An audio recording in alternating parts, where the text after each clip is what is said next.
Mitch, Alex has mentioned that you're former Air Force. Tell us a little bit about what you did with the Air Force. I was the space officer for U.S. Space Command and NORAD. Basically, I was one of 5 officers that worked inside of Cheyenne Mountain. That my business was space. Nothing left our atmosphere or came into our atmosphere without me knowing about it. Okay. So would you say then that you're fairly qualified to look at something like this and say whether or not it is a launch? Oh, yes, I have seen many a launch. Okay. I understand that before this thing got so high and so far away, you were able to make out its shape, its form. Can you describe that shape and form to us? Well, it was kind of like looking at the belly of a Boeing 727. It had swept wings, although I couldn't see any wings on the tail end of it. So it could have possibly been a very large cruise missile. Mm-hmm. All right. Now, you guys did not actually see it when it left the ground. You saw it seconds after it left the ground by noticing the trail of smoke behind it. Right. And when you saw it, was your first impression that it was a missile, or was your first impression that it was somebody's hobby rocket? What was your first impression?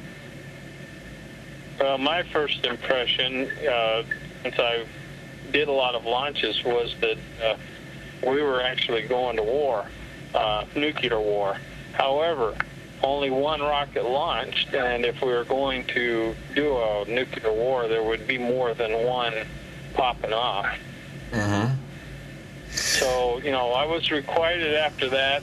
It was feeling a lot better that only one went up in the air. Did you have the impression that this was an accident? No, they have self-destruct on these things, and if it was an accident, they would have let it get out over a non-populated area, and then they would have destroyed it.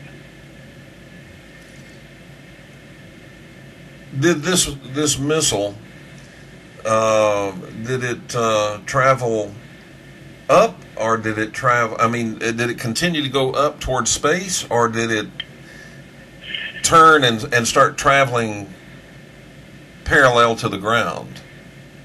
It was, when it first came off the ground, it was vertical, and of course it was accelerating the whole time.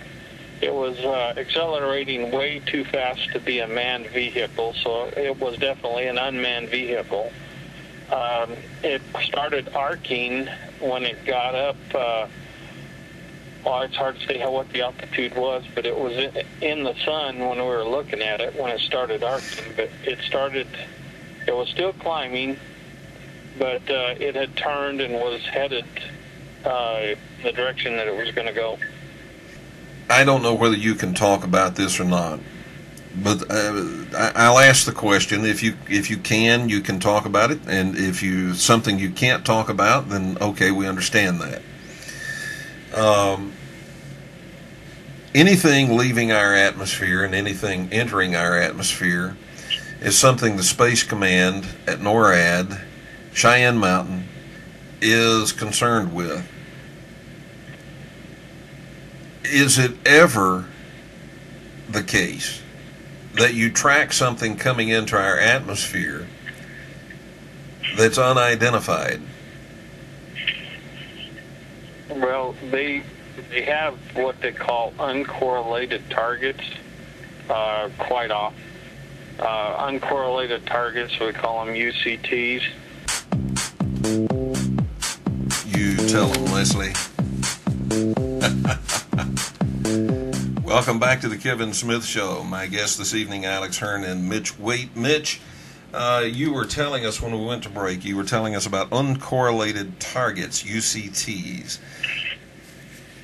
So go ahead and explain that to us. Okay, an uncorrelated target is an object that's in space or in orbit, or it may be coming down as reentry, but we don't have any orbital parameters on it, and we don't have any idea of what it's there for. So it's a high priority thing that we have to go and pass the radars to get information on, so that we'll know what it's doing and where it's coming from. Okay, so where we say unidentified flying object, NORAD says uncorrelated targets. And of course, a UFO, folks, you know this, but we have new listeners who are just fresh into the sunshine out of the mire and darkness of lamestream media. They're just coming fresh into the sunshine and don't know. UFO, unidentified flying object, does not mean it's an alien spacecraft. It means it's up there. We don't know what it is. It's real. It's an object. It's not imaginary. But it's flying, and we don't know what it is. That's a UFO. And so, where in layman's terms we say UFO, you're telling us NORAD uses the term UCT, or the Space Command uses the term UCT. Correct. Okay. The reason I'm asking about this is because certainly the craft that are the objects that most people think of when we say UFO would be UCTs, would they not? If you, we'll say a disc or a cylinder shape, apparently not from Earth, we don't know, but that certainly would, if it was coming into our atmosphere, would qualify as a UCT, right? That's correct. Do you know of any of those instances happening? Now we're getting into an area that would be very difficult for me to talk about. Okay, fair enough. But there have been numerous occasions that UTCTs were very, very difficult to identify. Do you think it's possible that this missile was fired toward this uncorrelated target and just missed it? We don't really know if it was fired towards the target or if the target was actually fired towards the missile. We don't really know. And, on my own personal opinion, I have heard of UFOs checking out missile launches and missile silos and so forth. So, this is not out of the norm as far as I know. How high would you say this, when we're looking at this UFO that comes past the missile contrail, how high up, what altitude would you say that would be? Well, that was after it stopped doing the contrail, so it was above the stratosphere.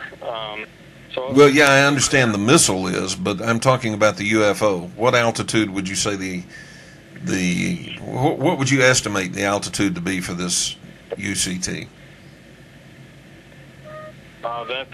Without knowing the size, it would be too hard to tell. It certainly was high enough that you could not see it with the naked eye.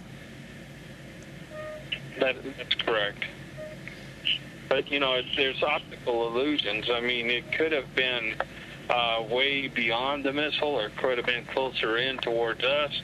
It's really hard to tell at that kind of a distance without knowing the size.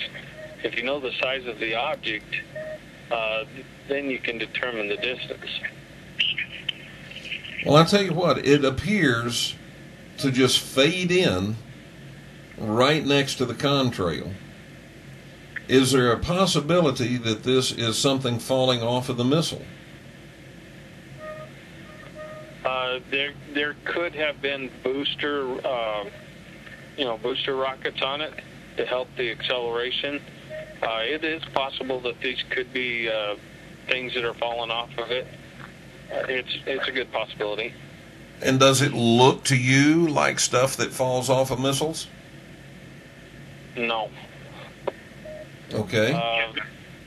I have looked at it. Go ahead, Alex. Oh, sorry, Mitch, go ahead, but I want to say my opinion of that when you're done. Okay. I have looked at my own enhancements of that particular footage, and what I'm seeing is a disc